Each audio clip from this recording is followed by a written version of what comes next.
É isso aí, gente. Sejam todos bem-vindos. Bom dia, boa tarde, boa noite, uma boa madrugada pra você que não dorme. Vai começar o Café com Zaca, mais um episódio da 7ª temporada.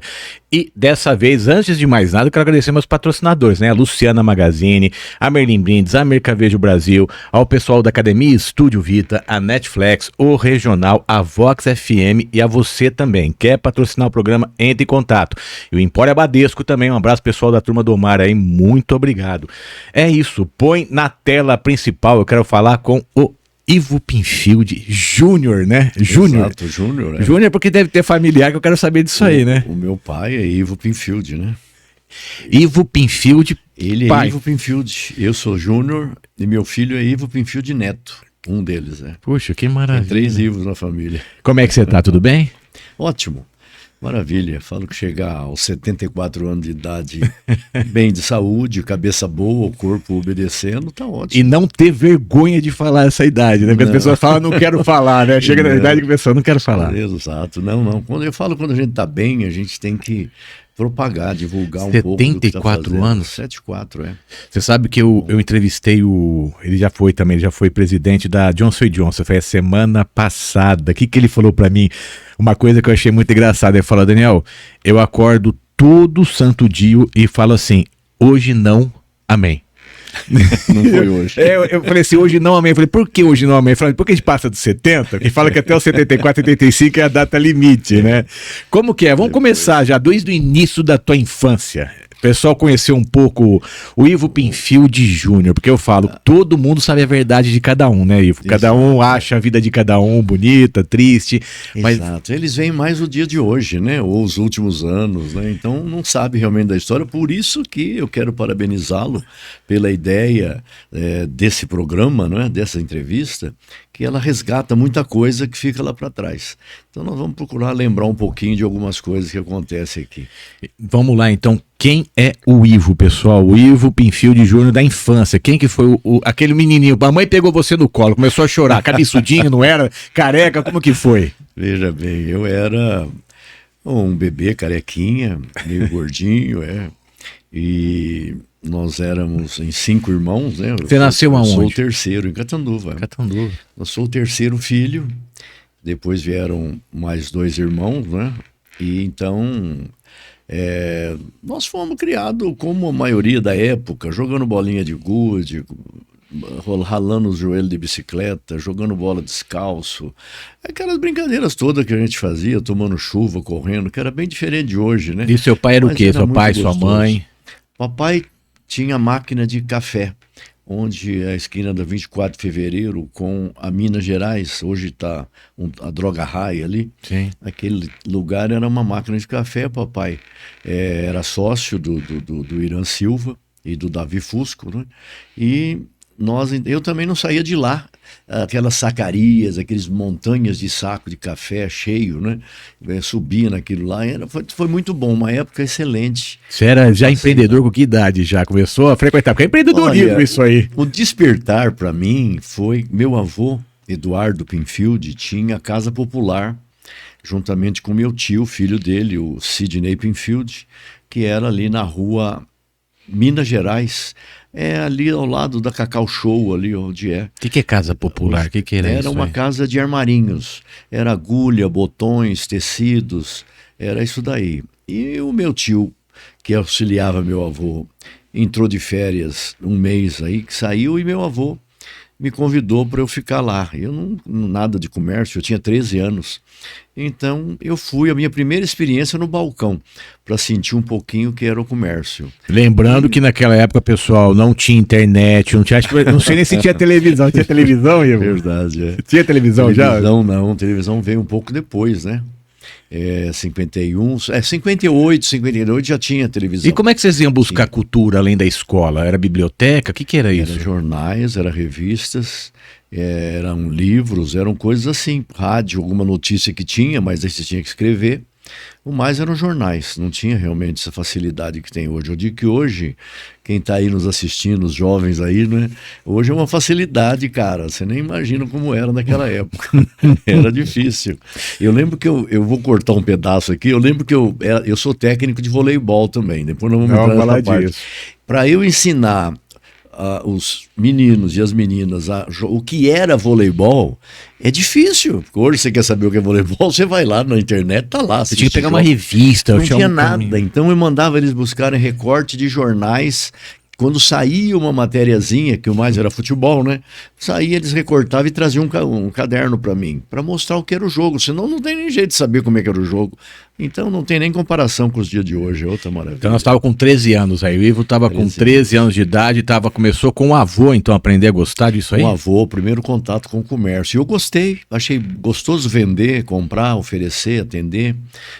Me descobri ali. Quando eu tive oportunidade, mais pra frente, não vamos entrar lá, aí eu passei pro comércio. E me fala aí então, com 13 anos você começou lá e você estudava em Catanduva, mas o que você aprendeu lá com 13 anos que você achou que você começou a crescer lá? Eu acho que o importante era o relacionamento com as pessoas, né? Porque jovem sempre é meio retraído, né? Algumas exceções, mas na maioria é tudo retraído. E então o que acontece? Você começa a ser obrigado a atender as pessoas, a se dirigir às pessoas, né? Conversar. E vai aprendendo um pouco também sobre aquele ramo que ele tinha, né? E então foi excelente esse contato, esse desenvolvimento que eu tive em relação a poder conversar, a poder trocar ideias, a poder, enfim, tentar convencer as pessoas que ela deveria comprar aquilo, por que deveria comprar, o que era melhor, o que era pior, o que é o fluxo do comércio e o tino do vendedor, né? Então, agora eu quero perguntar uma coisa, naquela época, quer dizer, nós estamos falando não sei que ano, vamos perguntar depois, mas as pessoas hoje em dia falam, nossa, meu patrão é grosso, meu patrão é mal educado, ele é muito rígido. Como que era uma pessoa de 13 anos conviver às vezes com o avô e num local e num momento que eu acho que era muito mais enérgico? Como que era para a pessoa entender? Você tem razão, era muito mais enérgico, tanto a criação dos nossos pais, não é? O seu também não foi diferente. Meu pai olhava pra gente e a gente tremia, sabia que ele não era de bater assim, de ficar bravo, de espancar, não, mas ele impunha a disciplina. Então, quando ele olhava pra gente, você já ficava calado, ficava quieto, né? Como dizia minha sogra, mãe da Vera, minha esposa, ela comentava, hoje falecida, mas ela comentava que na época dela era assim, mas que hoje ela falava, eu posso até revirar os olhos que os filhos não estão nem aí, não é? Mas a época era um olhar bastava. E para trabalhar com meu avô também, meu avô é italiano, né? Ele era rígido e calado, né? E cheio de maniazinha de pessoa de idade, ele já devia ter lá seus 70 anos, por aí, 60, que fosse. Então era difícil, então a gente obedecia, não tem retrucar. Você tinha o quê? Medo ou era respeito? Era respeito, né? Respeito, porque nós aprendemos a respeitar os mais velhos, e até hoje fazemos, né? Então, às vezes a gente até hoje chama pessoas que são mais novas que a gente, de senhor, senhora, é respeito que nós temos, né? E me fala uma coisa, as pessoas, que acabou de falar uma coisa, senhor, senhora, da minha época, eu sou de 80, imagina a tua, mas um pouco mais atrás. Era muito importante a gente escutar os mais velhos, né, cara? Tinha aquele respeito dos mais velhos, o vô vai explicar pra você, a avó. Isso aí tinha muito na tua casa, também na tua família? Tinha muito. Isso daí, você tocou num ponto importante, porque quando a gente é jovem, a gente acha que sabe tudo. Quando chega naquela fase de 16, 17 anos, hoje até antes, 15 anos, 14, já se acha um adulto. Ô pai, você é careta. Ô pai, tá por fora. Então, é difícil eles assimilarem algum conceito nosso, alguma experiência nossa. É difícil. Mas a gente assimila, porque a insistência de mostrar o que é correto, e mesmo os filhos mais novos, quando você orienta de uma forma e eles saem para a rua e vê depois que a maneira que ele pensava não era bem aquela, e o pai tem razão, a mãe tem razão, o avô tem razão, porque viveram muito mais. Sim. Não é? É uma pena desperdiçar toda a experiência das pessoas mais velhas. Você acha que foi a tecnologia que está acabando justamente com esse respeito aos mais velhos? Porque nós temos que deixar bem claro isso, porque eu não vejo um jovem falar, estou falando com meu avô, escutei minha avó, mas nem visitam. Sim. tem razão. E a gente ia todo domingo, todo sábado, tomar um café, o café da tarde com a avó. Almoçava junto na reunião da família, né? Era quase que obrigatório, tinha que almoçar junto. O que eu vejo hoje são duas situações. Primeira, uma de pais que querem agradar os filhos. Eles têm que ser amiguinho dos filhos. Então, isso, a meu ver, não é? É bom ter um bom relacionamento com os filhos, é óbvio, mas filho não é amigo da gente. Eu escutei isso também de várias pessoas. Filho é filho, não é? O pai é tem que ser disciplinador, o pai é pai, o pai tem que tomar atitude. A mãe, às vezes, pode ser um pouquinho mais leve, né? Apesar que tem casos que a mãe é mais forte na educação e o pai menos. Mas, normalmente, o pai é aquele que chega na hora e fala, olha, tua mãe não falou, o que precisa fazer? Vai rapidinho, mandou tomar banho? Vai logo. Aí o filho vai. Então o pai precisa se impor. Mas hoje em dia é duro. Você vê que não é bem assim. O filho responde pro pai, trata o pai como amigo. E não é certo, a minha maneira de ver. Então, seja amigo, mas acima de tudo, seja pai. E por outro lado, nós temos também uma outra questão. Muitos pais acham hoje que é obrigação da escola educar o filho. E não é educação do lar, cabe ao pai e à mãe. Não é? Escovar dente, dormir cedo, pentear o cabelo, falar bom dia, boa tarde. É o pai e a mãe que E se brigasse com a professora, chegasse em casa naquela época e hoje? Se falasse mal do professor, a professora fez isso, eles ficavam bravos com a gente. A chinelada rolava, né? Rolava. Era diferente. Se for grosso com a professora, você vai apanhar. É isso aí. Se vier reclamação aqui de que você se comportou mal, vai apanhar, vai ficar de castigo. Era assim. Agora, hoje não. A mãe vai lá tirar satisfação com o professor. Meu filhinho, você ofendeu meu filho. Não, mudou muito, tempos modernos. Quem está nos assistindo, os tempos evoluíram e mudaram, mas a educação piorou. Sim. Isso é nítido. Isso ninguém pode negar. Isso daí não somos nós dois falando, é só pegar os históricos. Exato. E pegar que... Eu escuto uma frase que marcou minha vida, que fala... tempos difíceis transformam homens poderosos. Tempos fracos transforma-se o mundo, o país, um mundo fraco. Tem razão. E eu acho que é isso que você acabou de falar. É um exemplo claro de como foi a nossa educação, que, independente, eu estou falando de uma educação de cultura, que com certeza hoje tem Google, tem muita coisa para a gente buscar, mas educação de respeito entre ser humano. Exatamente. Ser humano, de respeitar os mais velhos, de falar da licença, o senhor está falando com você, abaixa a cabeça, respeita os mais velhos. E era uma educação que, se você não aprendesse dentro da tua casa e fora você desrespeitar, você ia apanhar dentro da tua casa. Exatamente. Você ficava de castigo mesmo. E porque a mãe era mãe e o pai era pai. Exatamente. Né? E meu pai falava isso pra mim, falava, Daniel, a vida é madrasta, se você não aprender com a gente que a gente tá te ensinando, você vai apanhar lá fora. Vai aprender de outro jeito, mais difícil, né? Porque a gente acredita que lá fora todo mundo é muito mais legal. Claro. E o pai é chato, você tem que fugir dele. Os amigos são muito melhor, né? Mas com certeza, os amigos do boteco, os caras que contam piada. Exato. Vão beber, vão sair, vão fazer, é tudo melhor. Agora, em casa não, é onde o pai impõe as regras, a mãe impõe as regras e tem que seguir. Então nós voltamos com você com 14 anos. Você trabalhava com o teu avô, então o pessoal entender como que era uma coisa mais rígida, por isso que eu quis entrar nesse focar. Era um mundo totalmente diferente. Sim. E aí você foi aprendendo a crescer devagarzinho. Qual foi os primeiros setores ali? Olha, eu sempre fui um cara muito econômico em termos de guardar dinheiro, de pensar em guardar para conseguir alguma coisa. Então, eu com 14 anos por aí, para começar, eu já namorava a Vera com 14 anos. Jura? Minha atual, minha esposa de sempre, né? Eu já namorava a Vera com 14 anos. Tá bom, então nós estamos falando quantos anos vocês estão juntos? 58,5. Isso é pra poucos também, é outra coisa também. Não é fácil não chegar nisso. Né? Eu tô com 10 anos. Tá muito. Aí é que tá, falta bastante. Mas com 14 anos, eu já tinha guardado dinheiro para comprar uma Vespa. Comprei uma Vespinha com 14 anos. Não podia dirigir tudo, mas né, a gente dava uma salteada e andava com a Vespinha sem abusar. Mas eu comprei uma Vespa com 14 anos, dinheiro meu, que eu guardava.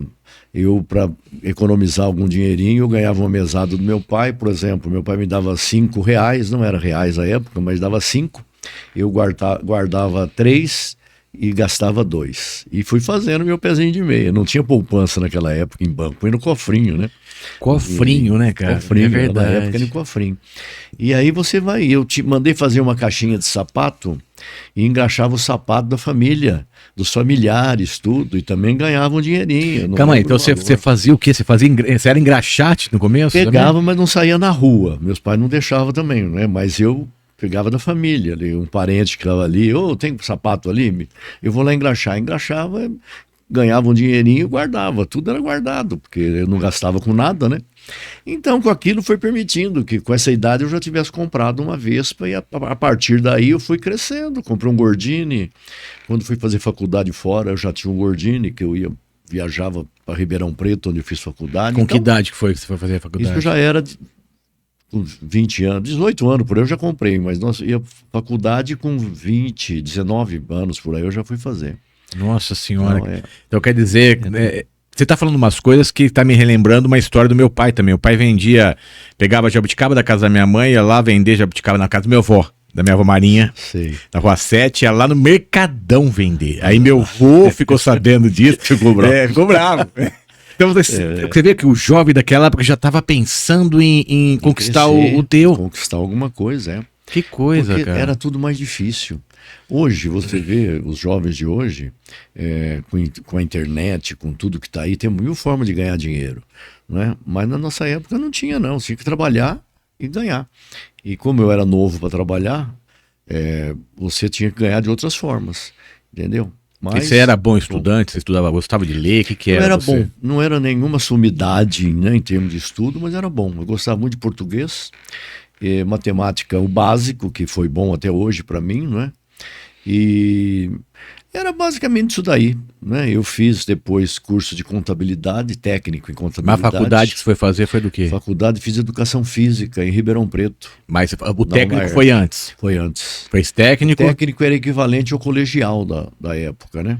Técnico em contabilidade. Contabilidade. E qual o Era motivo? 3 anos de técnico em contabilidade. Você gostava ou você estava pensando em um trabalho? Não, era importante você já sair com um diploma onde você pudesse, se fosse preciso, trabalhar. Não precisei trabalhar como técnico de contabilidade. Mas depois, quando eu abri a empresa, lá na frente, me foi muito útil o conhecimento que Sim. eu tinha dos cursos técnicos de contabilidade. Você acha que essa história de começar a namorar desde os 14 anos já te deu uma responsabilidade muito grande? Já estava pensando em casar, morar juntos, as coisas? Dá porque quando você namora, naquela época o namoro era sério, né? Você tinha que namorar na casa da namorada, né? Os pais ali e tal. Então era um compromisso que se assumia. Inclusive o meu pai dizia, minha mãe, né? Olha, não faz coisa errada porque você está lá na casa da moça e tal, tem que ter responsabilidade e tal. Então aquilo ajuda a formar, porque também você não fica solto, né? Porque para ir para balada, não tinha tanta balada, mas tinha os lugares de dança, de coisas e tal. Então ajuda você a ter mais responsabilidade e também não sair muito para a vida, não. Porque é claro que a namorada não vai gostar também, né? Então você fica um pouco preso e aquilo acaba ajudando você a ter um rumo mais fácil. Então, o pessoal que está me escutando aqui, o Ivo era um jovem quietinho. Era um cara que namorava, pode-se trabalhava, dizer. estudava, ia pesquisar Sim. sobre a vida dele. Era Sim, isso. sim. Eu sempre fui muito responsável, sempre pensei muito nisso daí. Gostava de essas brincadeiras, mas gostava muito de moto, desde de criança até hoje. Gosto muito de moto. Tive mais de 20 motos aí pela minha vida, né? Trocava uma por outra e tal. E então eu gostava disso, mas não fazia loucura não, mesmo jovem não fazia loucura não, era tudo, o máximo que fazia era abrir um pouquinho o escapamento para fazer um pouco de barulho, mas na realidade Que é não tinha gostoso correria, também. não. E aí, quer dizer, você foi fazer a faculdade, você estava namorando ainda. Namorava. E você fez faculdade em São Paulo, onde foi? Não, Ribeirão Ribeirão Preto. Preto, Eu fiz faculdade em 2020, 21, 22, 23, Então, 2020, não. 2000. 2020. Você... Não, opa. Mas 2020 Era agora porque- aqui. 1970, olha. E lá vai Olha lá. bolinha, vamos fazer assim, vai. Aí são 1900, eu me formei em 1973. Rapaz Eu ia do falar céu. com 20 anos de idade, né? Mas não. 1973 eu me formei. Me casei em 74, 74. pra você ter uma ideia. Mas você já estava trabalhando em algum lugar ou não? Eu, enquanto dava aula, enquanto eu fazia o curso, eu já dava aula. Tanto dava aula em Ribeirão Preto, como aluno ainda, e como dava aula aqui em Catanduva também, aos sábados. A aula do quê? Aula de educação física. Ah, então você já estava dando aula. No curso eu já dava aula. Ele já liberava isso aí? Liberava, você podia já, antes de se formar, desde que você tivesse, se não me engano, era no último ano, você já podia dar aula. Podia se inscrever para dar aula. Então era o que eu fazia. Mas o que você era bom no esporte, pessoal, entender naquela época lá? Ou pelo menos que você era bom para dar aula? Professor de educação física, você dá exercício físico, né? Como se fazia, e dá também muita gente futebol de salão. Eu aqui em Catanduva, depois que me formei, dei aula em várias escolas do estado e eu treinava muito voleibol, as equipes de voleibol, né? Fomos campeão em várias fases aqui de Catanduva, da região, né? Com as equipes de vôlei. E no Santos Aguiar, o voleibol era mais no Vitorino Pereira. No Santos Aguiar, por exemplo, que eu dei aula, era mais atletismo. Então você, dependendo do tipo da meninada e o que eles gostavam mais, a gente, além de dar aula de educação física, você treinava ele para os jogos colegiais. Entendi. Que existiam na época, entre as escolas, né? Que era aquela preparação, aquela emoção esperando, né? Uma era disputa, gostoso, né? Porque motivava os alunos também, né? Eles iam com vontade para a aula, não faltava. Então você se obrigava a ter realmente que dar aula e fazer um bom papel no final, né? Porque é gostoso. Né? Quer dizer, então, se formou, era professor, dava aula e depois disso tudo você foi para aonde?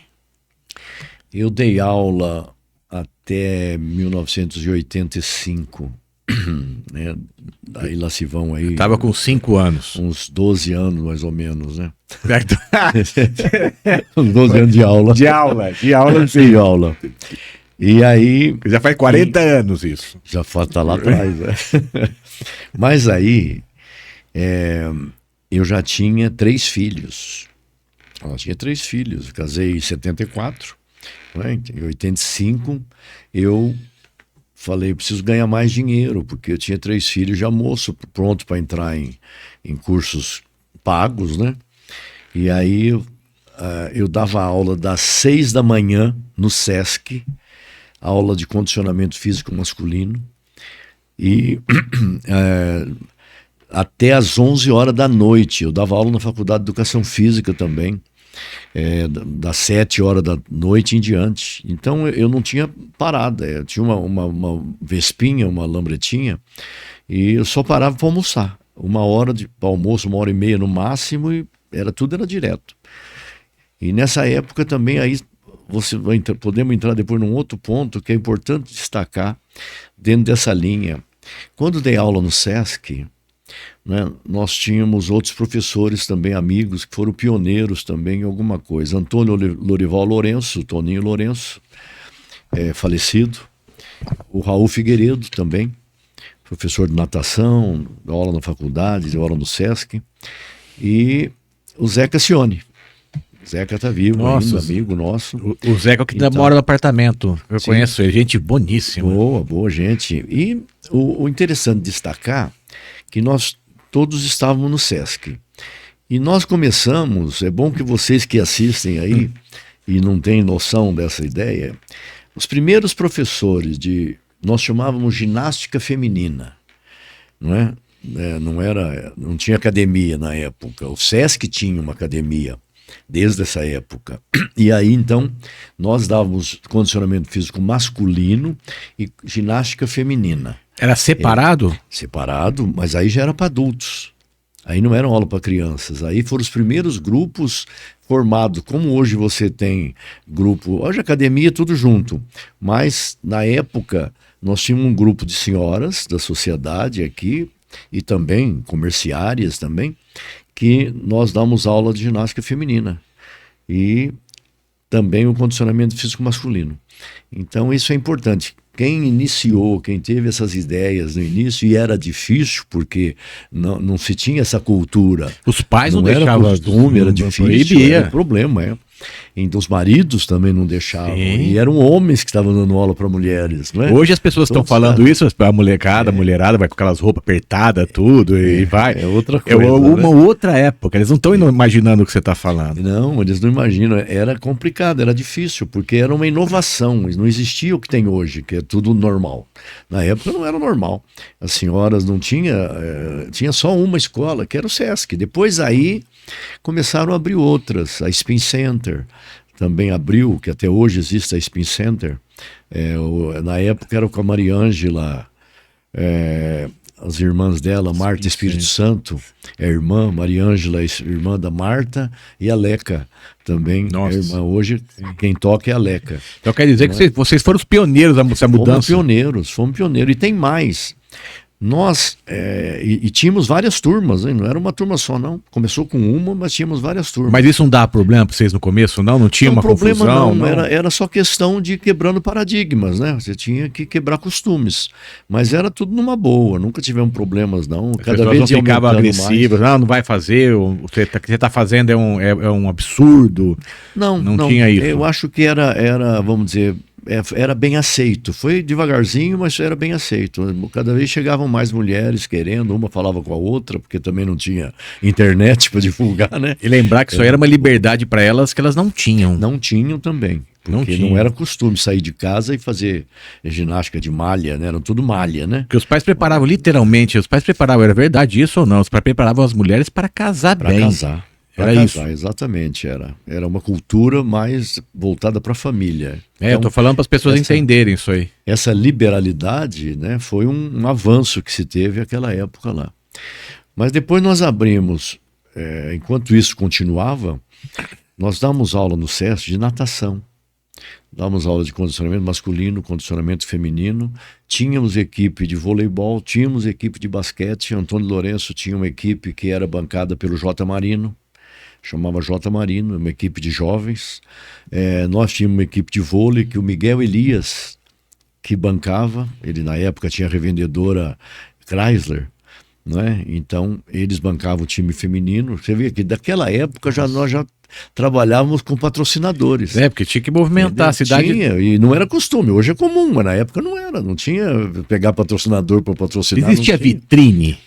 Porque a vitrine foi em 1700 e pouco, né? Mas não tinha Catanduva, tô falando Catanduva aqui, não existia. Vamos pôr na vitrine as coisas. As coisas não, isso demorou, né? Isso veio bem mais próximo. Né? O pessoal entender isso aí, o professor falou uma coisa antiga. Era um mundo diferente. Assim, hoje precisaria passar alguns vídeos daquela época para ver. E aí? Mas teve um outro ponto importante. Eu abri uma academia junto com a Mariângela Espírito Santo, onde hoje era a Rádio A Voz de Catanduva, na esquina da Amazonas com a Sergipe. Tá. Tem um estacionamento hoje ali ainda, sim, se não me engano. Eu acho que sim. Na esquina, né? Ali tinha a Voz de Catanduva. Depois saiu a Voz de Catanduva, mudou para um espaço maior, e nós alugamos ali e montamos uma academia pequena ali. Uma das primeiras academias de Catanduva. E nós tínhamos judô para crianças ali. E nós contratamos à época para dar essas aulas de judô o Douglas Vieira. O Douglas Vieira, você vai lembrar, ele foi campeão pan-americano, medalha de prata, campeão pan-americano de judô, defendendo o Brasil. O esporte aqui era forte também. Era forte. Então tudo isso daí era importante, porque são coisas que aconteceram, não é? E o Douglas viria depois alcançar o estrelato, né? A mídia toda difundindo o ganho dele, que foi realmente maravilhoso. Mas ele era o nosso professor ali, que dava aula para as criancinhas e tal. Eu assisti um dia uma entrevista dele também, ele tocou nesse assunto, né? Que ele começou assim e tal. Então era muito bacana, era uma época muito boa e que... traz saudade. Dá saudade isso aí. Muda muito. Porque o mundo mudou muito. Para você, literalmente, o mundo acho que virou de ponta cabeça, né? Se for parar a pensar, né? Eu falo, o Daniel, mesmo. Que eu com 74 anos, eu vi desde o início do radinho de pilha. Sim. Radinho de pilha. Eu sempre gostei de futebol, sempre gostei de esporte. Eu sou santista desde cedo. Eu ouvia num radinho de pilha os jogos que o Santos fazia no exterior, foi campeão mundial com clubes, né, jogando na Checoslováquia e tal, e aquelas transmissão que fugia do ar, né, o locutor sumia na hora do gol, era um sacrifício. É bom contar pra vocês. Isso aí. Meu pai era viciado no radinho dele. Eu também, que todos nós tínhamos um radinho Mitsubishi, um radinho pequenininho Mitsubishi, e ouvia os jogos pelo rádio, não tinha outra forma de ouvir. Era pura emoção, né? E o prato não sabia se a bola ia entrar ou não, o cara bateu, pra fora, acabou, meu. E depois sumia, o som sumia, se ficava perdido. Que ali, loucura. Você pegou a época do teu avô, que é de muitos anos atrás, contando histórias, depois veio teu pai contando histórias, é muito tempo, nós estamos falando de 1980, sei lá. Não, eu nasci em 51, pra você ter uma ideia, eu nasci em 51. Meu pai nasceu, se não me engano, em 29. Então, você vai vendo, meu avô... Nossa senhora, 1800 e pouco. 1890, por aí. Então, é tempo, né? Isso daí tudo correu muito tempo. E as transformações foram muito rápidas. E eu fico feliz em ver todas essas mudanças chegando nos dias de hoje. Aí hoje a gente apanha um pouquinho, às vezes, para se adaptar a essa nova realidade, né? De internet, de WhatsApp, de Instagram, seja lá do que for. E a gente apanha, mas aprende, porque senão nós ficamos para trás, né? 74 anos. Quer dizer, nós estamos falando agora, você estava na educação física, deu aula... Parando ali, você deu um pulo, eu lembro que depois você fez um comércio de flores, ou foi antes? Foi? Aí é que tá, em 85, eu precisava mudar de profissão, porque eu precisava ganhar mais dinheiro. E professor, eu dava aula direto. Mudar ou somar? Não, precisava mudar, porque eu dava aula das 6 da manhã às 11 da noite, eu não tinha horário. Eu estava totalmente tomado, eu parava só 1h30 para almoçar, só. O resto era tudo aula direta, diversificada, aula no estado, eu era treinador de voleibol, professor da faculdade à noite, curso de condicionamento de manhã, aula de natação de manhã, eu era muito eclético nesse sentido. Quer dizer, ainda por cima um cara de contabilidade fazia a conta no final do mês e falava, meu Deus do céu, não vai dar, dava desespero, era isso? Dava um desespero? Aí você fala, o que eu posso fazer? Não tenho mais horário para dar aula. Então, e vou te falar outra coisa. É limite, também, né, para ganhar. Eu vou te falar outra coisa antes de passar para mudar de profissão. Ainda quando eu era professor de educação física, nós fomos pioneiro também na questão de personal training. Não é? Hoje se fala em personal training, eu tenho meu personal, a minha personal. Nessa época, eu dava aula particular, que já era um personal, para o Zé Carlos Marino. Grande amigo meu, Zé Carlos Marino, um abraço para você se nos assistir. O Zé Carlos Marino, eu dava aula particular para ele. Além dele fazer condicionamento físico masculino no grupo, eu dava aula particular. E nesse episódio, várias vezes ele falava, Ivo, eu não queria parar, eu vou para... ele tinha aqui... Esqueci o nome da cidade, vou lembrar já. Mas eu fui para Brasília com ele, no avião, ele tinha avião particular. Nós íamos no avião dele para Brasília, eu ia, ficava no hotel, dava aula para ele no hotel, entendeu? Depois fui para Londrina, dei aula para ele em Londrina, quer dizer, eu já era um personal training, só que não se usava esse nome, a gente falava que eu dava aula particular, mas era um personal, que dava aula só para ele, orientava ele e viajava com ele em vários lugares que ele ia e tal. Então também é bom dizer, né, que desde aquela época a gente já... Eu sou aquariano, eu acho que as coisas aquarianas que vivem 100 anos à frente, né, dos demais, então eu sempre fui muito com a mente muito aberta para poder fazer coisas diferentes um pouquinho. Você acha que isso daí te ajudou também a academia, a maneira de se trabalhar, ou você sempre foi uma pessoa que você gosta de pessoas, porque você convive com pessoas o tempo inteiro, que eu vejo o dia inteiro. Você parar, direto, você tá em inaugurações, você tá em todo lugar. Isso daí vem lá do passado ou não? Vem do passado, porque o dar aula, né, o ser professor te obriga a falar, ter contato com os pais. Eu dava aula, o Sesc, a Vera, minha esposa, dava aula no maternal. O Sesc tinha também escolinha de maternal, jardim maternal, era assim.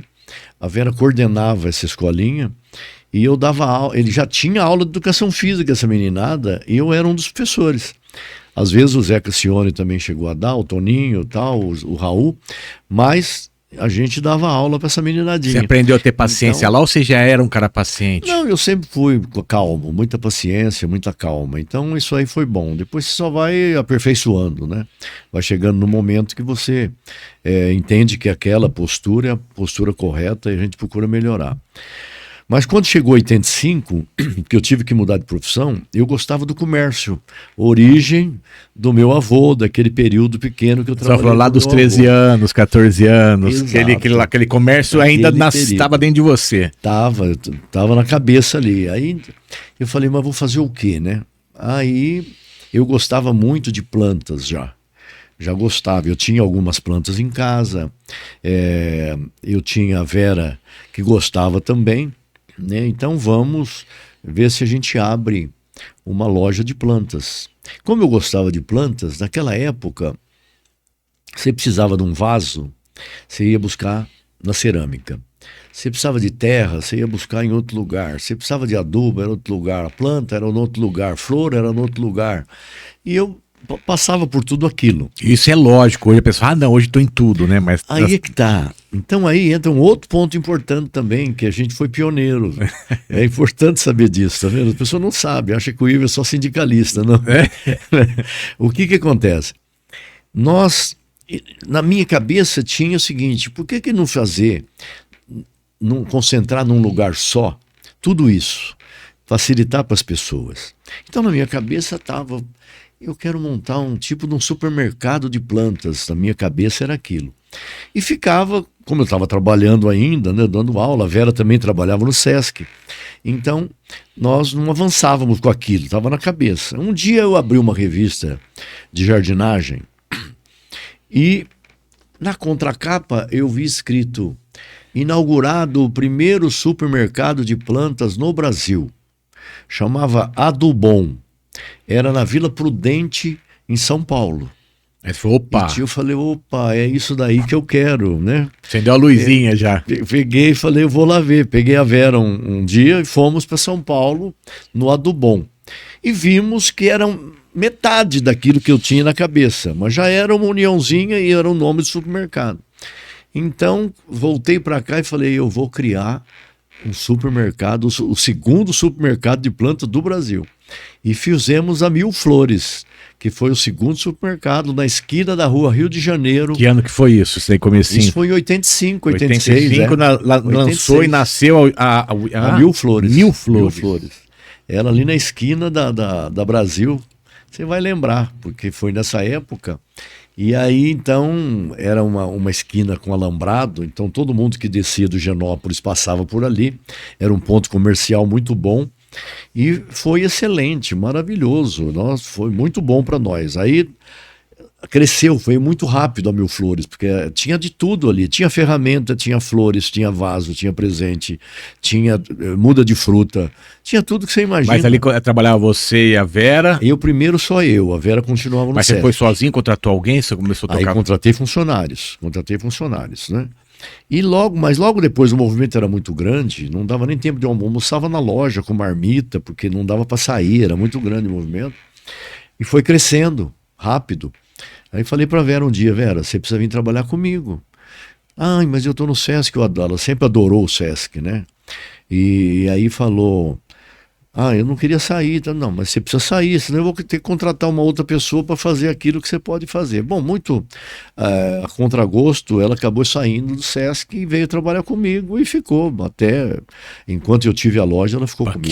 Queira ou não queira, isso era um risco muito grande para elas, para pensar hoje, assim, as pessoas não acabam abandonando uma coisa que é um clube, o Sesc é uma instituição muito séria, Sesc é uma instituição e aí perfeita. vai para cima de um projeto teu, que mais que esteja certo, é um projeto ainda, que estava crescendo ainda, né? Tanto que no início a gente falou, não, eu vou e você fica, né?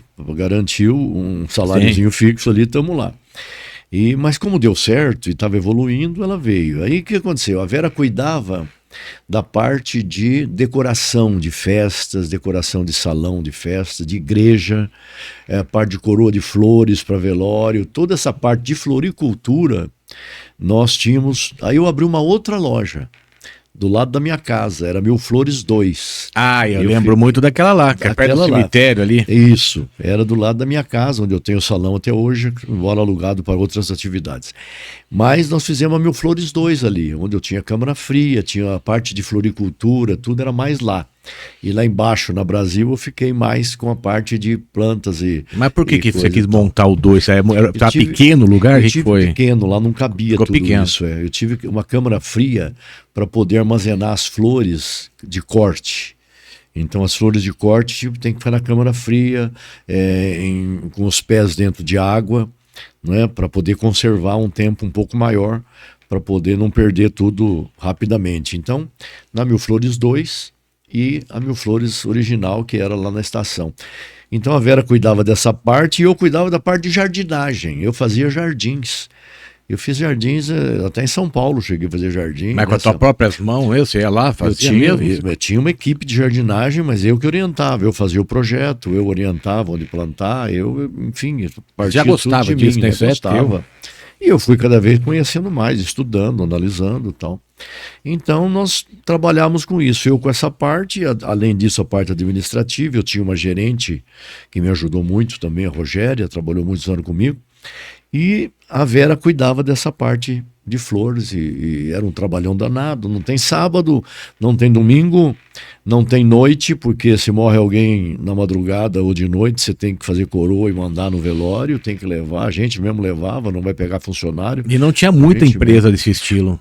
Não, nós praticamente as pessoas começaram a copiar um pouco a ideia tua. Nós tínhamos aqui a Flora São Bento, que é a pioneira. Sim, antiga também. Depois tinha a Rainha das Flores. Se não me engano, eram essas duas. Não lembro se tinha mais alguma. E nós éramos a terceira. E então nós viemos com uma proposta mais inovadora, né? A gente trabalhava de sábado, a gente trabalhava de domingo, porque ninguém abria de sábado e domingo, era só se tinha decoração tal, levava, mas abrir as portas, não, nós abríamos. No domingo eu abria até meio-dia, no sábado eu abria o dia inteiro, então dia e noite você trabalha. Você chamou uma atenção esse negócio de inovador, até é bom deixar uma deixa aqui para as pessoas empreendedoras, pessoas que queiram criar alguma coisa nova. Você acha que tem mercado para tudo ainda? E se for fazer algum mercado, tem que ter um diferencial? Como que é o teu pensamento sobre isso? Você fala em relação a flores? Não. Não, a tudo, porque o mercado em si hoje tem tudo, né? Hoje tudo. Mas a pessoa fala, mas eu sou bom nisso. Você acha que se tiver muita concorrência, a pessoa pode se diferenciar ainda? Pode, mas tem que pesquisar. Eu falo hoje, quem vai abrir qualquer negócio, ele tem que fazer uma pesquisa, tem que buscar apoio do Sebrae, tem que buscar vários tipos de apoio para poder saber se o negócio que ela quer abrir é viável, se é viável em que local que ele é viável, não é? Se ali cabe fazer uma pesquisa, inclusive, se aquilo vai ser interessante para aquela região. Então, e aí, a partir daí, é que entra a inovação. Primeiro, essa pesquisa de mercado é para todo mundo. Quem começa a funcionar hoje sem fazer essas pesquisas, esses cuidados, fecha rapidinho. Você acha que tem pessoas que eu vejo que nem uma loja linda, mas num ponto esquisito, dá até dó. Você fala, gente... Se não fez pesquisa, ele abriu por achar. E esse achismo leva pro buraco. Aquele amigo dele tá dando certo, aquela pessoa tá dando certo. A maioria abre por causa disso, né? O produto tá vendendo muito. Pra você ter uma ideia, a Mil Flores fez tanto sucesso na época, e foi a época que eu digo que foi boa para mim, a época que nós pudemos ganhar um dinheiro bom, né? Que nos deu uma tranquilidade. Mas era muito trabalho, né? Tudo tem retorno. Eu buscava flor em São Paulo toda semana. E tinha umas Kombi velha, porque não tinha dinheiro para comprar nova. Eu conheço os postos de gasolina daqui a São Paulo, todos eles de ida e volta, porque parava, porque esquentava, furava o pneu, que era meio careca. Era o alicate tinha aquele arame, você levava, quebrava o acelerador, o cabo, você tinha... Essa história assim, é real, então. Real, o pessoal pega um arame e uma chave. Amarrava para puxar o cabo do acelerador, tudo. Meu Deus.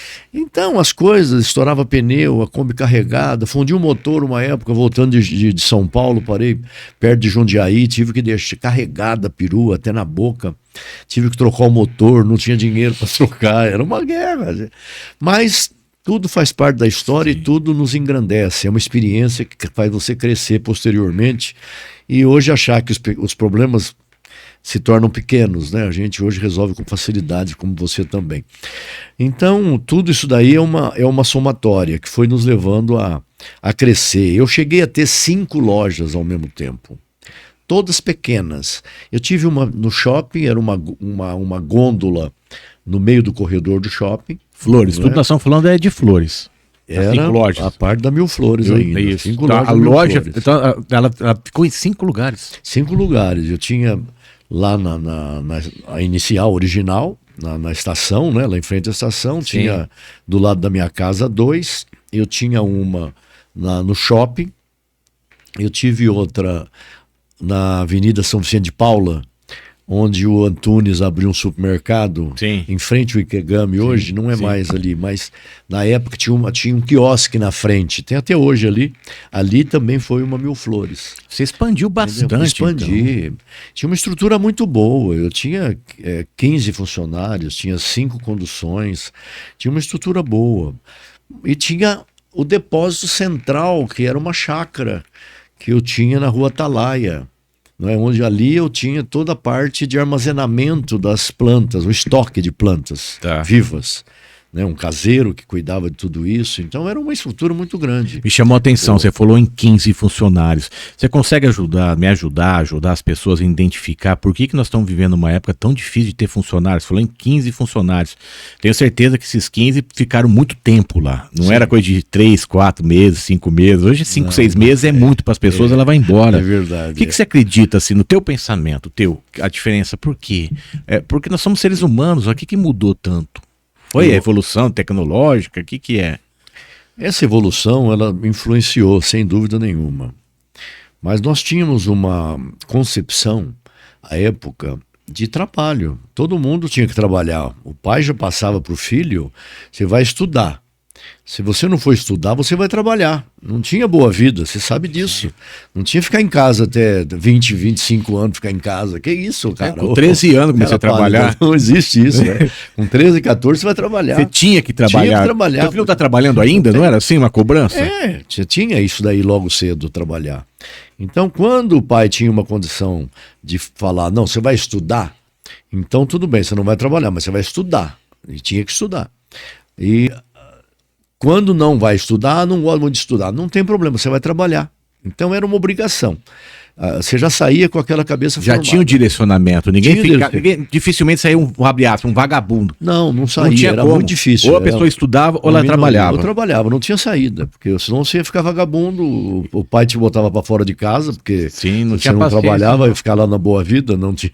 Hoje é diferente, né? Então já tinha essa responsabilidade. Tinha. A pessoa e os funcionários procuravam preservar o emprego. Por quê? Porque tinha carteira assinada, hoje é digital, né? Mas na época carteira assinada, carteira de trabalho. Então se você parava 3, 4 meses no emprego e aí dava baixo na carteira, quando você fosse procurar emprego, a primeira coisa que o patrão olha é a carteira profissional. Hoje já não pode tanto, né? Exato. É verdade, era isso mesmo. Olhava e perguntava também. Não, e perguntava por que saiu, né? Por que você saiu? Aí você pegava a carteira e falava, você trabalhou 3 meses nessa empresa, por que você saiu 3 meses? Aí o cara tinha que falar, né? Aí se fosse um caso, era uma coisa esporádica. Agora, 3, 4 empregos que ele não chegava a parar 1 ano, ninguém contratava. Ele ia trabalhar de outra forma, ia trabalhar na roça, ia trabalhar na lavoura, não ficava em emprego não. Precisava pegar quem? Eu trabalhei 2 anos aqui, saí, porque tudo bem. Aí você pegava, já tinha. E as empresas procuravam pessoas assim mesmo, né? Procurava assim.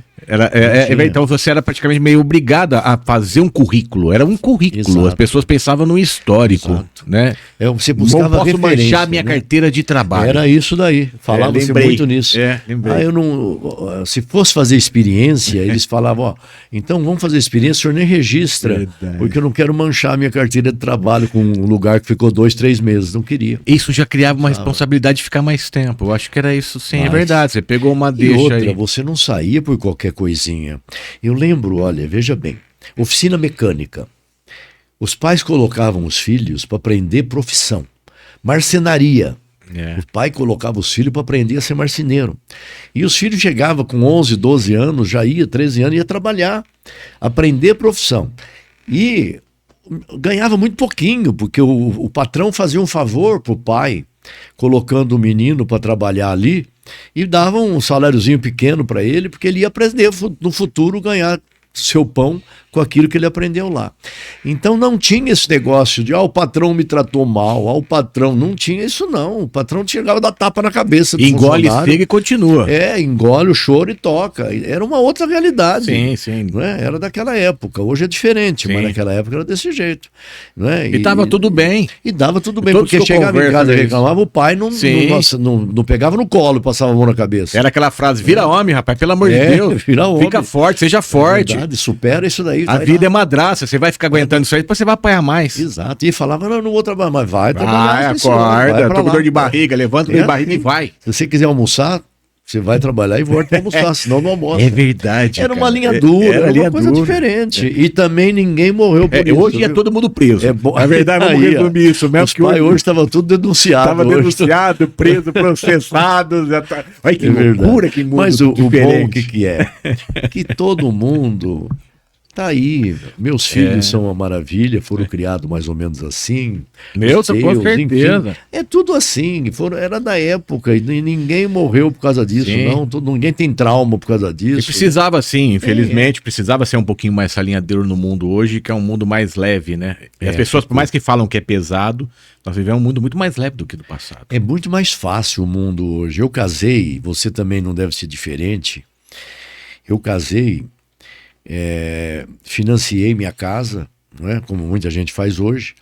Financiei a casa, eu tinha algum terreninho, tinha alguma coisinha, um carro, vendi tudo, andava de mobilete. Já se arriscavam, mobilete. Né? Tinha que se arriscar mesmo. Era tudo arriscado, porque o financiamento também na época não era hoje. Hoje você dá 90% tudo financiado, naquela época não, você tinha um limite que você tinha que dar em dinheiro, enfim.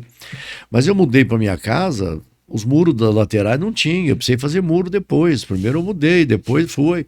Móveis não tinha. Você mudou já com 3 filhos, é isso? Com os 3 filhos. Os 3 estavam tudo lá. 3 já estavam lá. Gente, é tão difícil você parar a pensar. 3 filhos, eu tenho 3 irmãos, 2 são eu, mais 2 irmãs.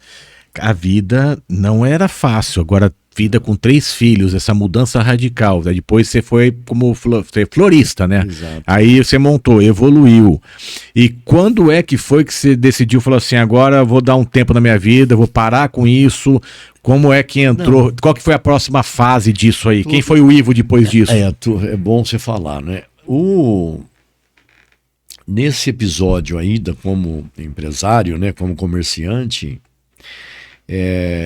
nós tivemos, como comerciante ainda, dentro das iniciativas de liderança, né, que sempre teve comigo na cabeça,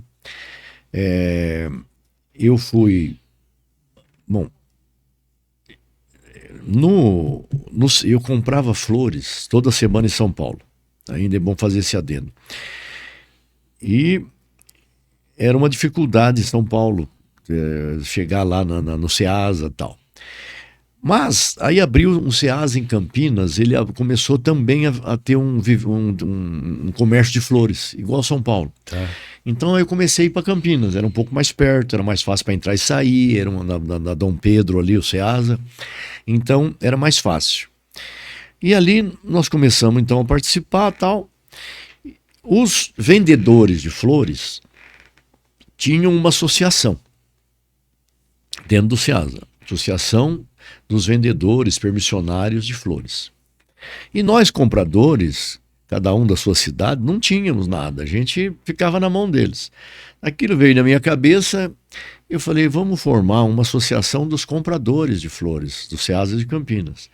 E eu liderei, formamos a primeira Associação dos Compradores de Flores de Campinas, não é? Eu era o presidente, tinha uma diretoria formada, cada um de uma cidade, Limeira, Campinas, Americana, tinha tudo por ali, e formamos e funcionou. Eu consegui uma sala dentro do setor administrativo do Ceasa de lá, então caminhamos nisso daí. Ficamos praticamente 1 ano à frente disso daí, cada vez melhorando mais. Você tinha mais poder de negociação para enfrentar os vendedores. É o empreender, né? Empreender hoje, que as pessoas juntam os empresários. Época, né? O empreender tem no Sebrae. Mas aí aconteceu então esse pulo que eu vou dar, que eu já era, nesse período, como empresário, eu fazia parte da diretoria do sindicato. Eu era diretor do sindicato, o Mingo Manfrim era o presidente, o Domingos Manfrim, e eu era um dos diretores. E surgiu nessa situação, isso foi em 96, surgiu 1993, surgiu a oportunidade de eu me candidatar a presidente do sindicato. Então, me candidatei, formamos uma diretoria, tivemos uma eleição com a chapa da época, que era a situação, nós éramos a oposição, e ganhamos a eleição. E a partir de lá começamos, então, a trabalhar como presidente, como sindicalista. Tive aí a abrir mão de Campinas, que eu já não podia viajar tanto para lá, né? Não tinha condição de administrar o sindicato e administrar. Eu tinha que aprender muita coisa no sindicato, né? Porque o sindicato é sempre muito complicado em relação a leis, a regras, tudo que faz funcionar uma entidade. E aí eu abri mão do meu cargo, a vice assumiu, eu continuava indo para lá. Perdão. Mas nós ficamos já administrando o sindicato. Aí então começamos a carreira de sindicalista. A ideia nossa inicial... Você para pra pensar então, que você tá me falando coisas que eu tô começando a imaginar assim, tudo aconteceu naquele professor de educação física, cara, com aquela turma lá que você quis montar, modificar, chamar um grupo, que você falou no começo, quis montar um grupo, aí chamou o grupo. Isso daí acho que já vem vindo de vocês. Não, esqueci de falar, que só reforça o que você falou, quando eu ainda como professor de educação física, dando aula na faculdade de educação física, por 5 anos demos aula lá, nós também não tínhamos uma união entre os professores de educação física. Aí nós tivemos a ideia de formar a primeira associação dos professores de educação física de Catanduva e região. Então pronto, começou ali o negócio. APFICA. Então a tua história de juntar as pessoas... De liderança, eu sempre achei que a saída é essa. A união não faz açúcar, né? Faz a força realmente. Então você tem muito mais força quando você é unido. Então eu já tinha isso no espírito desde cedo, de formar isso daí. Então, nós estamos voltando em 93 então, daquela história, volta em 93, vocês ganharam e você foi presidente. Aí eu fiquei de presidente, eu era para... A minha ideia inicial, eu tinha várias lojas. Nessa época eu tinha várias lojas. Você estava ainda com as lojas? Eu estava com várias lojas. Então, me tomava muito tempo. Então aí eu falei, bom, eu vou ficar até 96, 3 anos, era o mandato da época. Eu vou ficar 3 anos, depois aí alguém me substitui da minha diretoria. Mas aí o destino é uma coisa que vai te empurrando, né? Houve aquela chapa que havia perdido de nós em 93, resolveu vir com uma nova chapa de oposição a nós aí na época. Aí então meus diretores falaram, não, tem que ser você a disputar. Né? Já ganhou a primeira, né? Se põe um outro nome, às vezes a gente perde. Então aí eu tive que me candidatar novamente. Ganhamos de novo a eleição e eu continuei, e aí a coisa foi rolando e chegamos até o que é hoje, os dias de hoje. Até hoje, então você continua como presidente? Como presidente, desde 93 até hoje como presidente. Me fala Mudamos as diretorias, né? Alguns permanecem comigo até hoje, vários mudaram, porque deixa de ser comerciante, já não pode ser mais diretor, não é? Então, outros fecharam loja, então tem uma série de coisas que vai mudando. Mas nós fomos cada vez aprendendo mais e cada vez ganhando mais experiência. Aí um fato importante que é bom que quem está assistindo saiba também. O nosso sindicato é filiado à Federação do Comércio do Estado de São Paulo, a FEComércio, né? E nós entramos, então, e começamos a frequentar as reuniões de São Paulo. Eram presenciais à época, hoje online. Nós íamos cada 15 dias para São Paulo. Nós tínhamos 2 reuniões por mês em São Paulo.